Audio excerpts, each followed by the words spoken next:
Hai semuanya, selamat datang di channel YouTube aku. Pada kesempatan kali ini, kita akan membahas film yang lagi viral di sosial media. KKN di Desa Penari. Film ini diadaptasi dari salah satu cerita horor yang telah viral di tahun 2019 melalui Twitter. Menurut sang penulis, cerita ini diambil dari sebuah kisah nyata sekelompok mahasiswa yang tengah melakukan program KKN di Desa Penari. Namun berbagai pengalaman horor pun menghantui mereka. Hingga program KKN tersebut berakhir tragis. Tanpa lama-lama lagi, kita langsung saja ke alur ceritanya. Film ini menceritakan tentang 6 mahasiswa yang tengah akan menjalankan proker KKN mereka. Sebelum memasuki desa, Nur melihat ada seorang kakek misterius yang menatapnya. Dia seolah-olah memberikan isyarat agar Nur tidak memasuki desa tersebut. Desa ini masih sangat terpencil. Mobil pun belum bisa mengakses desa ini. Sehingga mereka masuk ke desa dengan menaiki sepeda motor. Di pertengahan jalan, Widya mulai mendengar suara-suara aneh. Suara itu seperti alunan gamelan. Selain itu Widya pun melihat ada yang seorang penari sedang berdiri di antara pepohonan. Keanehan di desa ini pun tidak hanya dirasakan oleh Widya. Nur juga merasakan hal yang sama. Dia selalu merasakan berat di pundaknya. Selain itu, Nur melihat ada sosok besar hitam dengan mata merah menyala yang selalu menatapnya. Di sini kita bisa tahu jika Nur memiliki indera keenam. Kemudian mereka berkeliling bersama pemimpin desa ini yaitu Pak Prabu. Pak Prabu pun memperlihatkan mereka kepada sebuah tempat bernama Tapak Tilas. Tempat itu ditandai oleh gapura yang di sekitarnya banyak sesajen dan ada janur kuning. Pak Prabu memperingatkan agar jangan ada siapapun yang memasuki Tapak Tilas. Dugaan kami, KKN ini tidak berjalan seperti yang kami harapkan. Hari demi hari mereka lalui tapi seperti yang kita tahu, gangguan tidak hentinya muncul.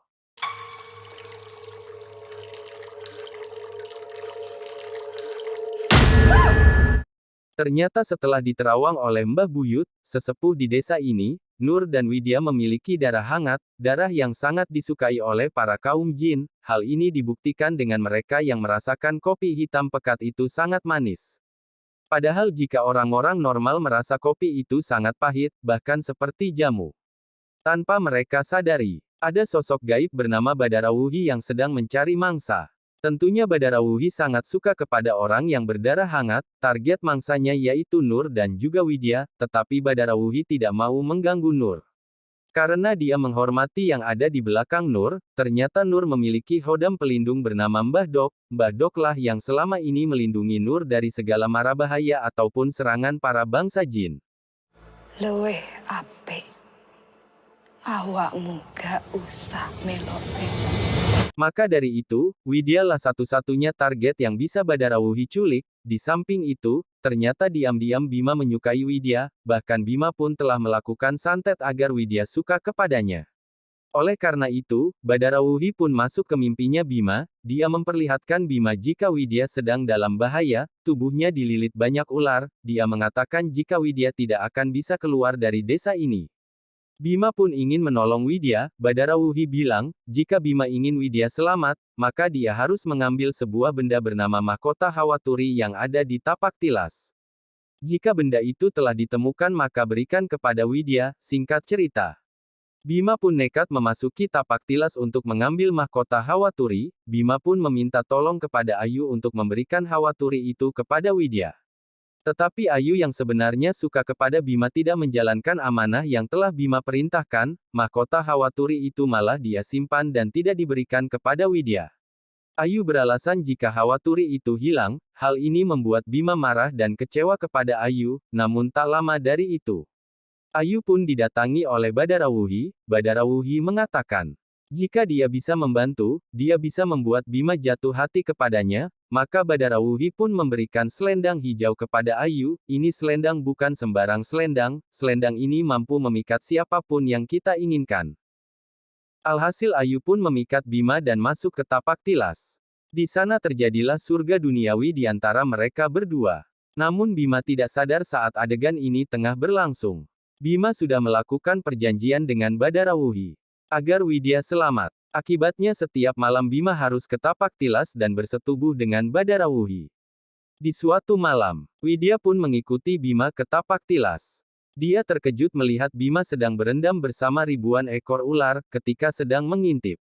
Widya pun terciduk oleh Badara Wuhi dan masuk ke alam gaib, di mana dia menyaksikan sendiri Ayu dipaksa menari erotis untuk menghibur para memedi penunggu hutan yang berwajah buruk rupa. Ternyata Ayu kini menjadi Dawuh, alias budak menari Badara Wuhi. Sekarang Ayu akan menggantikan Badara Wuhi menari untuk menghibur para warga-warga di desa penari. Di dalam mengatasi masalah ini, mereka pun meminta pertolongan kepada seorang dukun sekaligus sesepuh di desa ini, yaitu Mbah Buyut. Mbah Buyut mampu berubah wujud menjadi bentuk anjing, sampai bisa menemukan Widya di desa penari. Widya sangat ingin menolong Ayu, tetapi dia tidak bisa. Lalu ia menghampiri anjing itu kemudian pergi dari sana mengikuti jejak Mbah Buyut, sementara Ayu terjebak dan akan terus menari setapak demi setapak di desa penari. Perbuatan Ayu dan Bima kemudian dijadikan dalih bagi Badara Wuhi untuk menuntut tumbal dengan tuduhan bahwa kedua mahasiswa itu telah melanggar larangan dan menodai tempat suci. Seperti yang kita tahu, Bima telah melakukan santet di desa ini, sedangkan Ayu telah melakukan zina di desa ini. Akibatnya, Sukma, Ayu dan Bima pun terjebak di alam gaib, 4 hari setelah teman-temannya pulang dari desa itu. Bima pun meninggal, sedangkan Ayu 3 bulan setelahnya. Pesan moral yang bisa dipetik dari film ini. 1. Tetap berpegang teguh pada keyakinan masing-masing. Dalam kisah KKN di Desa Penari, ada seorang mahasiswi yang sangat alim bernama Nur. Walaupun Nur mempunyai pelindung, namun ia selalu berpegang teguh pada keyakinannya. 2. Sibukkan diri dengan hal yang bermanfaat. Yang dilakukan oleh Bima dan Ayu, kedua tokoh utama dalam kisah KKN di Desa Penari ini sangat tidak terpuji. Karena mereka bersekutu dengan setan untuk memuaskan hawa nafsu. Seharusnya mereka cukup melakukan hal yang terbaik di masa KKN yang sedang dijalani. 3. Jaga dan junjung tinggi norma yang berlaku dimanapun berada. Tidak hanya demi mendapatkan pujaan hati, ternyata Bima dan Ayu juga melakukan tindakan asmara yang seharusnya dilakukan oleh suami istri.